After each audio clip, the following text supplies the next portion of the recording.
Tiendar took a moment. This was not a failure of composure. It was an honest pause in the presence of someone who would notice a dishonest answer more quickly than the pause. "Madam Speaker," he said, "I was prepared to make an argument for why the Galactic Council needs your help. It appears that argument may be shorter than I expected.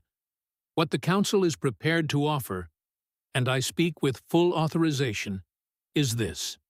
He laid out the Council's terms: full readmission to membership, with immediate restoration of voting rights; formal Council acknowledgement of the record regarding the human withdrawal, including acknowledgement that the human position on emerging species protocols had not been without merit; resource access, the full logistics network of 4,000 civilizations, and one item that had been added to his authorization at the last minute by Isaravel personally, in an addendum that had made the other senior ambassadors uncomfortable when they heard it. A formal apology from the Galactic Council to humanity for never listening. Speaker Osebonsu was quiet for a long moment after he finished. "That last item," she said, "was that your council chair's idea?" "Yes." She was quiet again. Something moved in her dark eyes. Not surprise, not emotion exactly. More like the recognition of something unexpected that also turned out to be the right thing. "It matters," she said. "More than it probably should, given the urgency. But it matters." She stood. She walked to the floor-to-ceiling window and looked out at the city and the orbital ring for a long moment. "I want to be honest with you about something, Ambassador," she said, "because your council chair asked for honesty, and I think she deserves it. Please. When humanity withdrew 1,000 years ago, it was not only about the emerging species protocols, it was about the fact that this council had decided, by slow consensus over centuries, that there was one correct way for civilizations to develop, and that the Council would guide that process whether the developing civilizations wanted guidance or not. We believed that was wrong. We believe it is still wrong." She turned.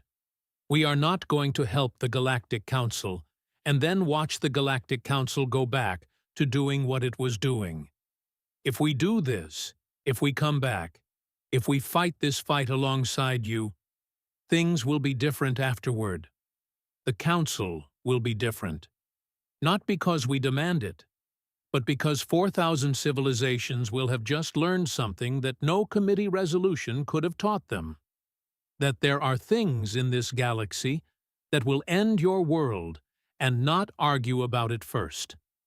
That will change how you think about a lot of things." She walked back to the table. "My terms: human military assistance, without reservation, in full force, for as long as necessary.